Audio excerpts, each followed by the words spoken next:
Team, welcome back.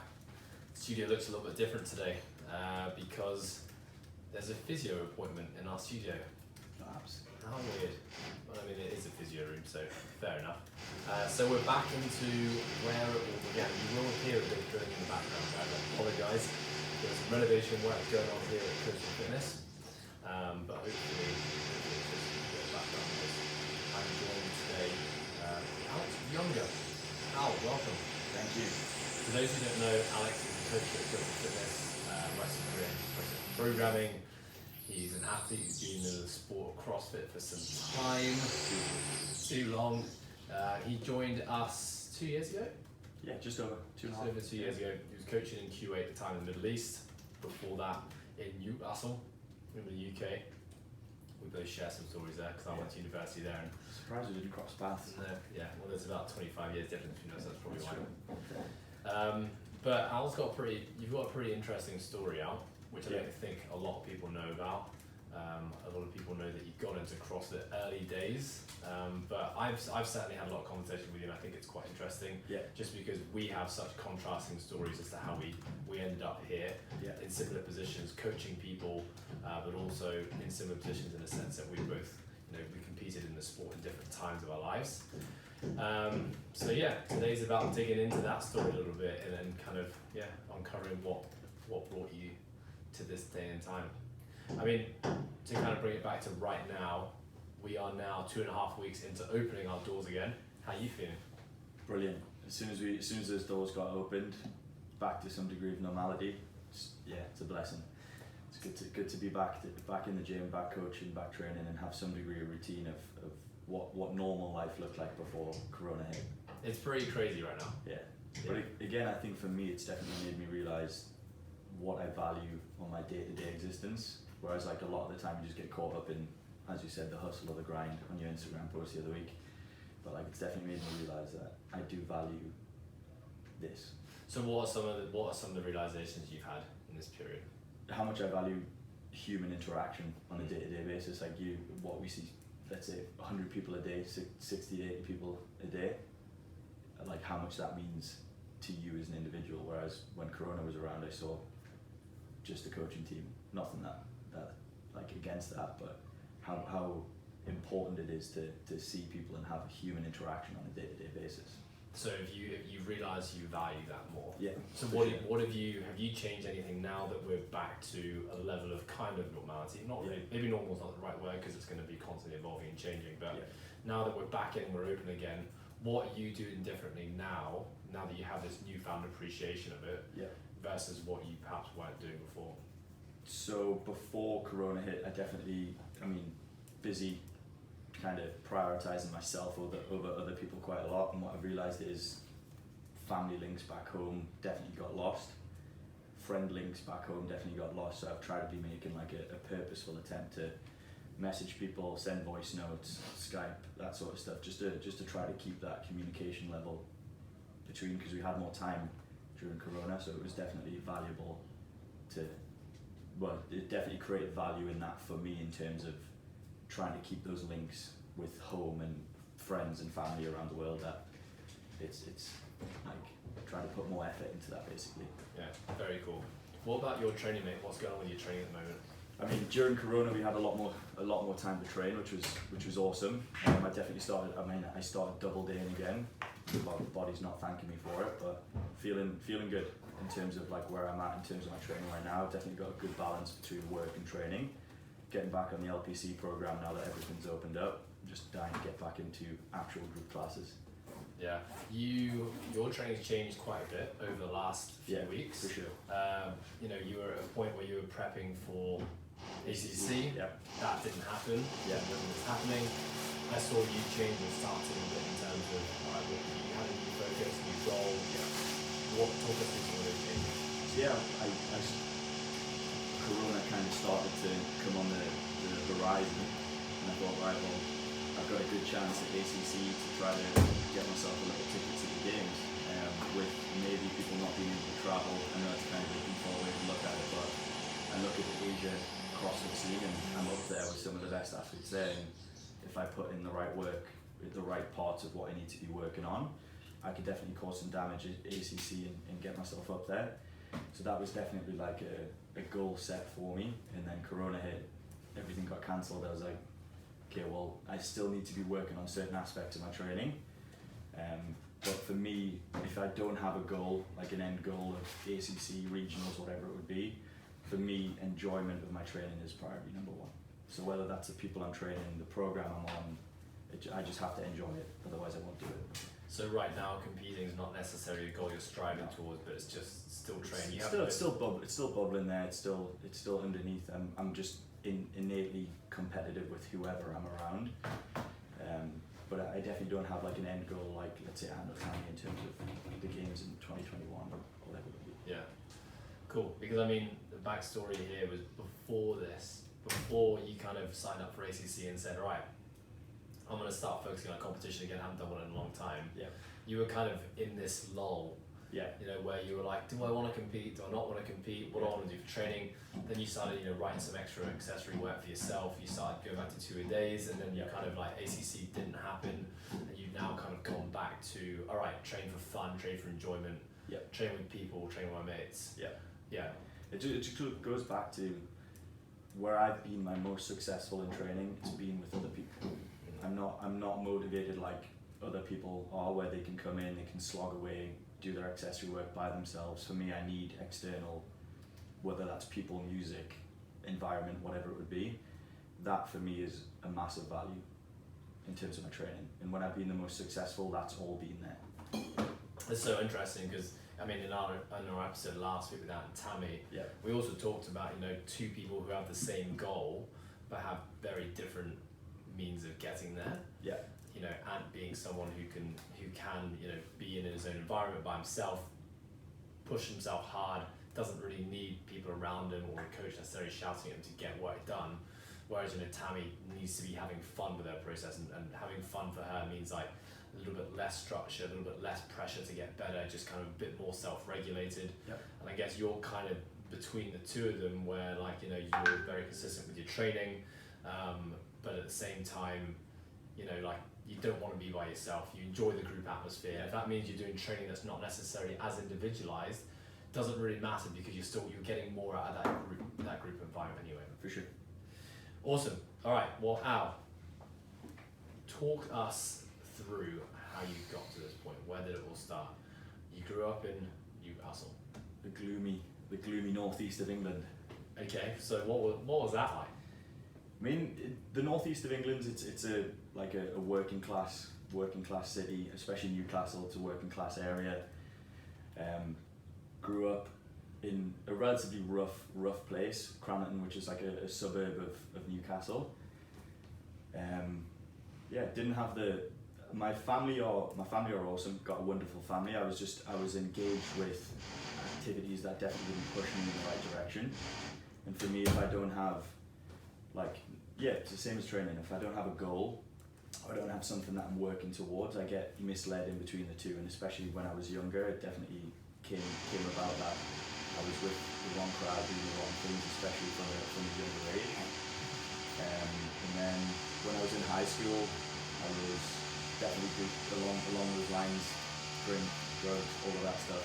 But then it was kind of saw one of my friends who I was close with, Jordan Wallace, shout out, probably my best mate, he is my best mate. He was a year older than me. And at the time he owned a gym, which at 17 I was like, what the hell's he own a gym? Yeah. He had a car, had all of this like external stuff that at 15, 16 year old, you're like, that's cool, I want a car. So I saw my best mate with all of this success. He was already competing in CrossFit, was relatively successful with that. I saw him and then got really friendly with him. He was like, look, if you want to come down and kind of work at the gym, clean the floors, come in, train, let me know. And then it was that world that I was involved with, which definitely wasn't as productive as what I was looking for.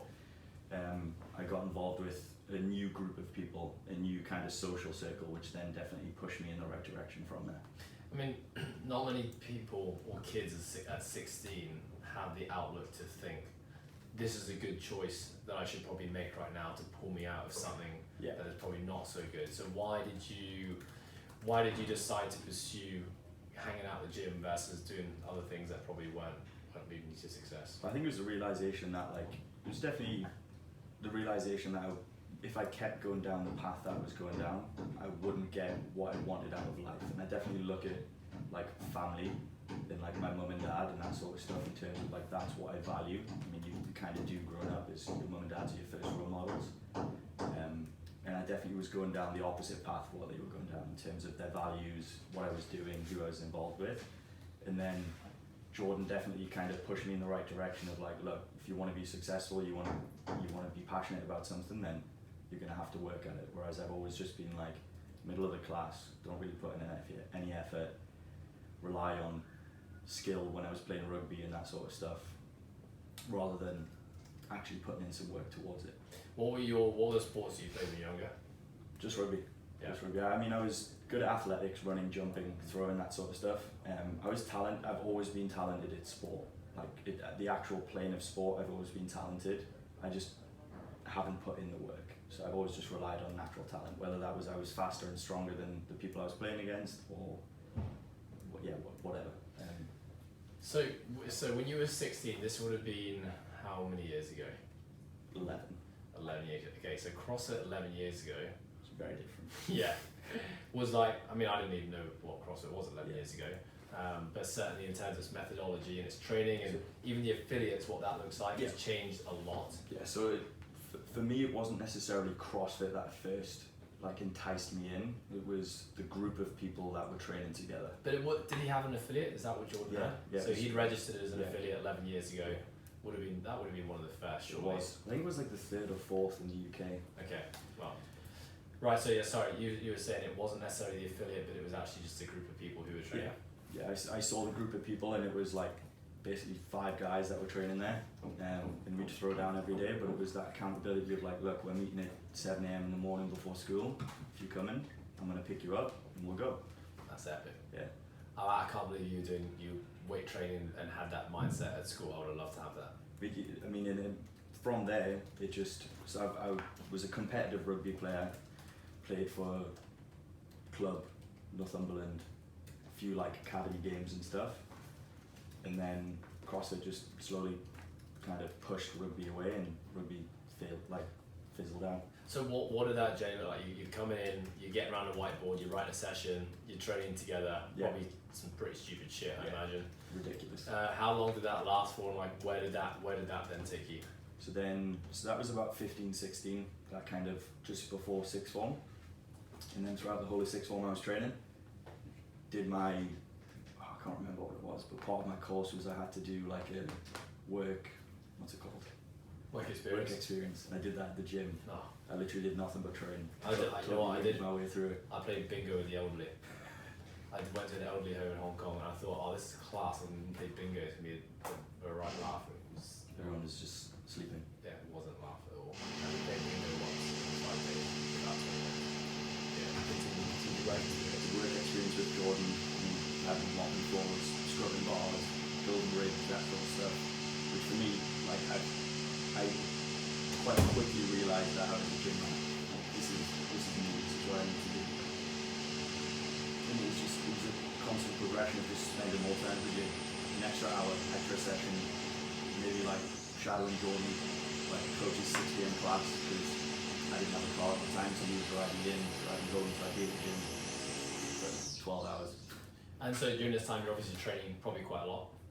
Yeah, I mean, probably more than I am now, if I'm honest. Yeah. It was just, but it wasn't anything structured. It was 2 or 3 sessions a day. We do Friday in the morning and Murph in the afternoon and that sort of stuff. But I mean, there really wasn't any educational, or there wasn't really anything on structure. Even CrossFit back then was just your constantly varied functional fitness. It wasn't anything like what we look at now. So I'm interested, as a 16-year-old coming into the sport. I mean, I came into the sport as a 24-year-old, 25-year-old with a lot of injuries, a lot of tight, a lot of imbalance. I couldn't do half the movements. What were you like as a 16-year-old who just played some rugby, but outside of that probably didn't have a whole amount of injuries and issues? Yeah. What was it like you coming into sport? Were you able to just do everything straight away? No, No. I've always been strong. I took on weightlifting and like strength training quite quickly. Well, really short people are generally quite strong. It's probably why you're quite strong. I mean, Jordan's even shorter than me, so we're both Tiny little legs. Yeah. But yeah, definitely picked up like the weightlifting stuff really quickly. The gymnastic stuff took a long time. I mean, even when I first got in, butterfly wasn't around till 5 years and like 6 years of me doing CrossFit. Muscle ups, like one day we were just trying them on the rings. We got a new set of rings and we had a little bash and got myself my first muscle up. But I think double unders took me about 2.5 to 3 years to learn. Yeah. Just again, there was nobody out there doing double under tutorials like what there is now. Yeah. So I mean, from a movement mobility perspective, could you pretty much execute everything straight away, or? I would say so. Mechanically, I'm definitely suited to. I mean, I've seen some videos of you lifting. Yeah. From like back in the day. Yeah. Yeah, some pretty savage platform shoes on. Yeah. I used to wear weightlifting shoes. Your positions definitely aren't as refined as they are now. No. Okay, so interesting. So this becomes your training methodology as a kid. You then go to university. What happens? Yeah. Go to university. First year of university, obviously, have fun, all of that good stuff. But realise kind of midway through that training in the university gym and dropping bars and putting on death metal music and all that awful stuff that CrossFitters at the time loved wasn't going down very well. Getting kicked out of the gym, can't drop bars, can't do this, can't do that. I was like, gonna have to find a way around this because I don't believe in what they're doing and I want to make sure that I still stay fit. So bought a barbell. I think I got a barbell for Christmas on my birthday or something. I can't remember what. But I got a barbell, got some plates, got myself a box and a kettlebell and used to train outside. Really? Yeah, in the middle of the halls in York University. That's awesome. So that was first year. Second year, we got a house with a garage purposefully. Got a garage and I basically throughout the 3 years, 2 years I was in the house, I just accumulated more kit. Used to train people out in my garage and it would be like £2 a session.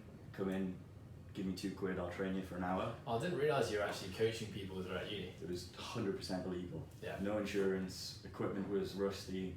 Yeah.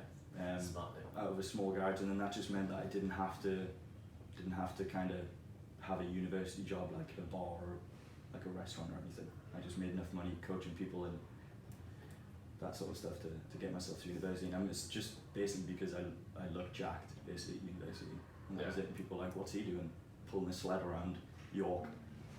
I mean, just so the listeners can have some perspective here, I've never seen a photo of you from the day you were born pretty much where you haven't had a six pack. That's, yeah, fair. Accurate. Yeah, pretty much. How much does genetics play a part now? I mean, my dad's athletic. My Dad's mum, got big calves. Yeah, my dad's athletic. He was a good footballer. So he played football for like North England and county and stuff at the time. But yeah, I genuinely think it's just because I got in it young. I think it's just like, genetics probably do have quite a bit to play with it. I've always been athletic. Like I've always done sport. I always love to use genetics as an excuse for people who are more jacked than me. Yeah, fair. But I mean, to be fair, you know, you've been training pretty much every week since you were 15 years old, and doing some pretty good stuff as well. Even before that, I was playing rugby 4 times a week. I mean, you know the deal with that sort of stuff. Like and I've always just been athletic, I guess. Yeah. So yeah, genetics definitely play a part to it, but I think it's just down to the fact that I've been doing it for so long. Okay, so at some point you transition into, I mean, you just said you were coaching throughout university and even coaching at school. Wouldn't say coaching. Quote unquote coaching. At what point did you take up your first coaching job? Quit. Oh, so that's straight out of university. I coached when I went back home for Christmas. I went to Tyneside and ran weightlifting classes and that sort of stuff for Jordan. But again, it wasn't necessarily as like structured to what we have now. Yeah. It was just kind of like whiteboard reading, the typical CrossFit stuff, and then it's kind of elevated into where we are now. Which is, to be honest, what we learned at level 1 at CrossFit. Much, yeah. You know, get around the whiteboard, have some very, very basic structures, your strength training, 5x5s, 3s and singles, and then single modalities, double modalities, triple movements. Yeah. That was the basics of, that's how we got taught to program. Yeah. So, okay, how do you go from the northeast of England to living in QA? So at this time, I left my last year at university, the week after university finished was regionals 2015. I was in the team for that, for Reebok CrossFit Tyneside. Finished university, week after, went home, did a bit of team training, went to regionals. After regionals, week after regionals, went to Kuwait. So it was like just a whirlwind of just fast tracked. Yeah, you had Meg Lovegrove on your team. Yeah, Meg Lovegrove, Jordan. And Meg just won the UK in the Open this year. Yeah. Unfortunately, Yeah. Doesn't mean anything these days, but she's always been fit. We've always had a strong little crew. Yeah. Up in Tyneside. I'd say it's probably one of the most competitive gyms in the UK. So sorry, I derailed you, but yeah. So yeah, finished university, went to regionals, finished regionals, went to Kuwait. But before that, probably about 4 months before I finished university, I just put out a feeler saying like if anybody's looking for full-time coaches. And where did you put this feeler out? Just on Instagram. Right. So how long, this was 6 years ago, 5 years ago? Yeah. I don't think I had an Instagram account then. I have a decent following. It's probably the same as what I've got right now, if I'm honest. I'm pretty sure you've got less following now. Yeah. Sorry. I also put less out there. Nah. But So you yeah, put put feeler a out. feeler out, and I was basically like, look, if anybody's looking for a full-time gig, coaching gig, like, let me know. Kind of more skewed towards the UK, if I'm honest. And then I got this email from City Plus, and I had another email from Flair Fitness, both in Kuwait. I was like, the hell's Kuwait? Never looked at the Middle East really, apart from the stuff that you hear on the news. Didn't really know where Kuwait was. Saw on their Instagram, the gym's Instagrams, that there was a few people that I kind of knew from the UK CrossFit scene had moved out there. I was like, okay, looks interesting. Like a full-time gig, paid, good money, new place, the world. Why not? So I mean, we had Tanner Shuck on the episode on the side of the podcast, I think 2 or 3 episodes ago, and who's also a similar story, I guess.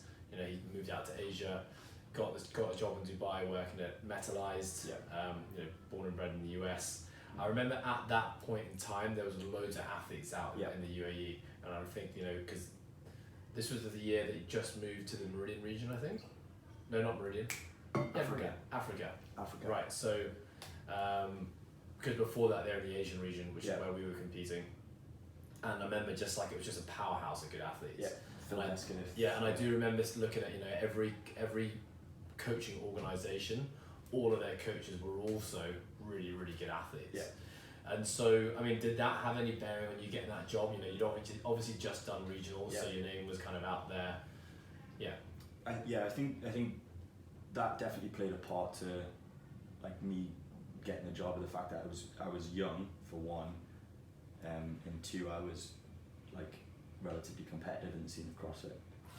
And what were your goals? Were you going out there thinking, cool, I get to an athlete. Yeah, I get to now like train 3 times a day, and there's opportunity for me to train with really good athletes. Yeah. Interesting. Yeah, so when I first moved to Kuwait, my only goal was to make regionals. In the first year I was in Kuwait, I fell short. That was when it was still Africa.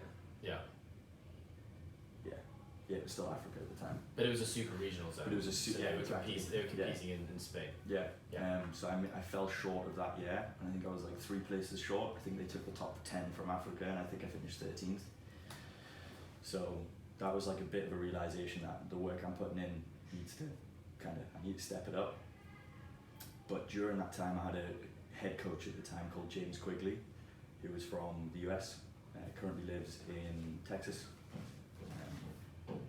But he was a huge influence in terms of being an athlete's great, it's fun, but that's not your legacy. Like people won't remember you for being a regional athlete. People will remember you for being a badass coach and influencing their life with that sort of stuff. So for me, that was like, I still want to be an athlete, but I don't want that to be all I'm remembered for. So, but you made regionals the following year. Yeah. So when did that mindset shift happen? It was before. So actually, the year I didn't make regionals was kind of like, shit, I'm not good enough. So now I need something else that I'm going to be good at. And I didn't put 100% in my coaching, but it was definitely more of a conscious decision to push myself with my coaching. Yeah. Okay, and so what were some of the changes that happened there when you decided, okay, coaching is now going to be more of a priority? What did you change? well, James basically took me through like another mentorship program, to like how to hone in your skills, all of the stuff that you do with your CrossFit level 2, seeing, correcting, that sort of stuff. So it was just like the physical application of coaching. I went through a very long process with him about, and then he left and I took over head coach of Circuit Plus Megabox, which was like, okay, now I've got, I think we had 400 members at the time. I've got 400 people that rely on me to program, schedule, make sure the coaches are good, coaches are doing the right thing. So it was like, okay, I've almost forced myself into like having to be good at this, which paid off. Yeah, okay, so let's fast forward now, probably a few years, because you were in Q8 for 3 years, I believe it was? 4 years. I hear through grapevine, through Ant, says, hey, met this guy called Al, competed with him in Q8. Sounds like he's kind of looking for his next adventure. He's a really good lad, and maybe could be a good fit for the organisation. So we jumped on a few calls, had some good conversations, and I thought, you know what, I think he is a good fit for this organisation. So on a whim, Al, terrible decision. Al, come on out to Hong Kong and let's and be a part of kind of our mission here at Coastal Fitness, which you did.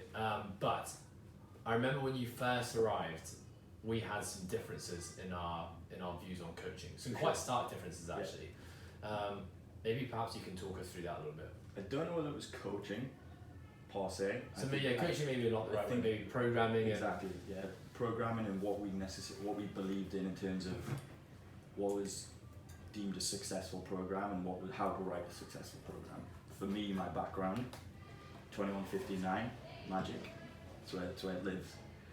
For you, strength and conditioning background, it's completely different.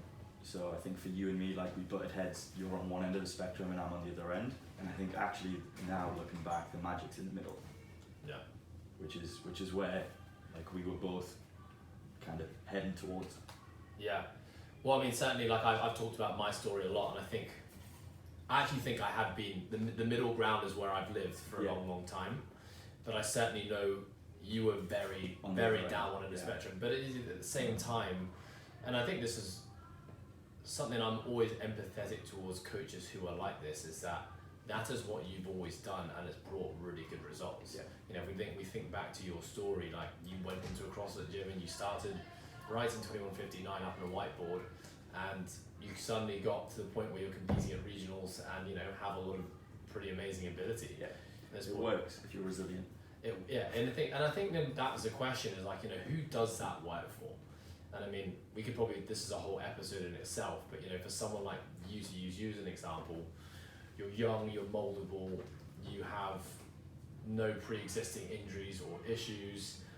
You're learning like the movement patterns from a very young age that becomes ingrained in the way that you move. You're learning skills, and at the same time, like, you know, the way you talked about it, you weren't just doing randomized exercise. Like, you realized that you couldn't do a muscle up, so that you started to do some training progressions to get you to a muscle up. You isolated that skill for a long time till eventually you could do more reps, and then that got integrated into, you know, more of like a CrossFit Metcon type scenario. And I think that's always where I think people on the outside looking at someone like you, we forget that there was structure in place there. Yeah, there was. Whether you call it structure or not, is you know, I think that's where we get a bit misguided and a bit misled. Yeah, for sure. And like for me, like let's say the skills of CrossFit, like progressions would be there. I'd spend 20-30 minutes at the start of my session doing negative pull-ups, doing negative ring dips, doing double under skill practice. So it's the stuff that we'd probably see to some degree if you were looking to be a competitive athlete.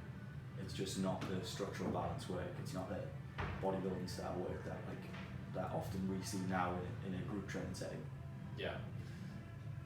Don't see that often, but definitely more organisations moving towards that. But then, so here's the interesting thing, I never really asked you, if that was a process that you went through as an athlete to develop the skills and the abilities that you have now, why wasn't that an integral part of like the way that you were training other people perhaps? That's a good question. I think it was. So for me, if I looked at the way I programmed at Circuit Plus, there would be training progressions. Like week 1, we do 5 toes to the bar, week 2 would be 6, week like so on and so forth. There would be some degree of linear progression through that. In terms of personal training, I I just had no experience with it. Yeah. So like when I first came here, personal training was, I had a few personal training clients. I knew how to get fit for CrossFit, but when it came to like body composition, structural balance, just even trying to get bigger and stronger, like I knew how I got stronger and how I've programmed other people to get stronger for CrossFit, but not necessarily for other aspects of life. Yeah, and I think it's so confusing. You can completely understand why, you know, and I think, sorry, just even thinking back to you when you arrived, you know, here's this guy who's a gun athlete, extremely strong. People gravitate to want to work with you because they want to be you, actually. And if they're coming to you and they want to get strong because they want to front squat 200 kilograms, and you're prescribing split squats, and they're like, well, I don't see you. Yeah, I never see you do split squats. What do you use max out? Yeah, it's you know, it becomes a tricky situation to try and have to explain. And I think I'm not saying that that's the right thing to do, but you can definitely empathise with the general consumer if you think about it more on a macro level, or if you think about social media and Instagram and YouTube, where you know we get fixated on seeing what the best in the sport are doing, and we forget what they've actually done to get there. For sure. But at the same time, the stuff they've done to get there isn't documented on their social media. No. It's not sexy, it's boring, and it was probably done a long time ago for many years before social media and YouTube became available to us. And there's definitely like a transition period when I was here I was still believed in CrossFit, still believed in the methodology of that, but then also believed what you were preaching and what you were giving me. So I was like in this midst of like, how do I program? And then there was definitely a few clients that fell in between, like, oh, I want a front squat, and I'm like giving them Bulgarian split squats and eccentric work, and they're like, well, you'd never do this. And it's like that midst of like, do I believe in this or do I believe in this? And I'm definitely now in between the two, where I still think both aspects have a ton of benefit, but it just depends on how you program for an individual. Yeah, and who the individual is. All right, so what's on the cards now for you, Al? Let's talk about competing first. Like, what are you training for now? At the minute, not much. Training for enjoyment, staying fit. I would like to train to compete in weightlifting.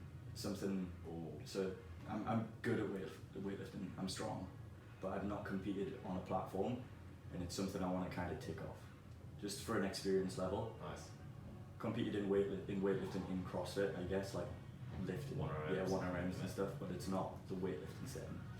So when are you going to start training for that? Because I haven't seen you do a whole bunch of isolated weightlifting. No. So it's a goal of mine, but I'm unsure of what that looks like in terms of the future moving into. I would like to have another crack for trying to get to the games. Yeah. But I'm not willing to make the sacrifices at the moment in time to get there. Like I look at Anne, I look at Tammy and how much they sacrifice on their day-to-day existence, like food, sleep, nutrition, everything that comes along with that. I enjoy other aspects of life way too much at the moment to make those sacrifices. Do you think there's a point in time in your life where you will? And the second question is, do you think for you to get to the CrossFit Games, you need to make those sacrifices?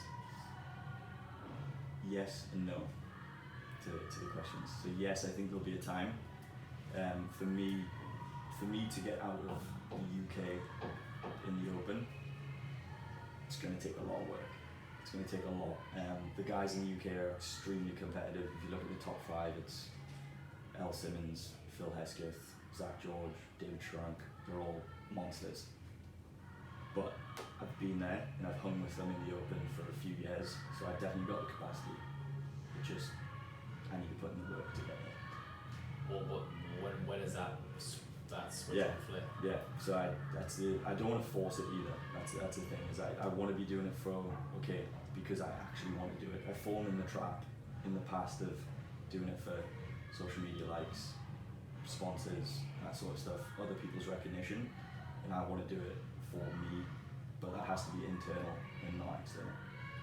Yeah, I keep on seeing you on this roller coaster journey of like discovering your why, discovering your mission, why are you doing this, what does your training look like, do you have goals, what are your goals? I feel like I like watching it because I think we all go through it at some point. But your journey has been really like, you're going from one end to another. So I'm actually always really excited to see kind of what you're currently honing in on. You said training for fun is what you're doing right now. What does training for fun look like for you? Training with other people. regardless of what that program looks like. So when classes open up, I'll be back in group classes, whether that's training with your brother, getting destroyed, back squatting, training with you, doing calf raises with you, whatever that would be. Like as long as I'm around other people, I'm good. If I have to come in and train by myself, I'm not good. And I that came around in Kuwait. I started something called Thursday Night Lights, which was end of the week training. Gyms shut on a Friday. Friday's like their holy day.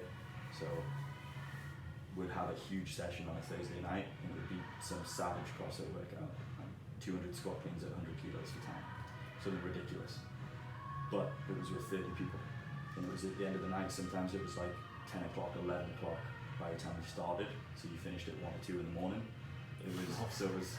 But for me, that was like accountability from other people to go through that. And for me, that was kind of a realization that I have to be around other people to be successful. Yeah, I certainly think that right now I have that feeling more than ever. Yeah. The enjoyment of being with other people training. If it means less structure in my training, it means breaking away from my training template that's been written for me by my coach, I'm actually okay with it because I just get so much more satisfaction out of that training. Yeah. But I certainly think I know it's going to happen at some point. I'm going to have a goal that I really want to hone in towards, which means I'll have to re-ask myself the question, I guess, when that time comes around, like what's the best way for me to get to this goal? Yeah. Maybe I have to keep that group element here somehow, or do I go back to what I did for 3-4 years, which is just by yourself and grind away. Yeah. And again, it comes down to individuals and how you work, but I'd say for me, other people beneficial. Yeah, I think it changes for competition. It changes and evolves and adapts all the time. I kind of have to do this check-in with myself every month, every 2 months, and really ask myself the question: what do I want? How do I want to get there? Yeah. Cool, Al. Well, thank you for your time, mate. No problem. It's been a pleasure. Have to do it again soon. Yes. Part 2. Thanks for sharing your story, mate, and you have a fantastic day. You too. I'll be here all day with you. Ciao, mate. So sweaty. Look at that. As soon as that camera gets to you. Yeah, I don't know what it is. Okay. Look at that. Well done, mate. I really appreciate it. Yeah, it was good. Thank you. Yeah. Alright, I'm going to do the intros and stuff now. Can you thank Lottie for slamming the door 4 times as well? Is this recording still? It is recording. Yeah. Hit the red button.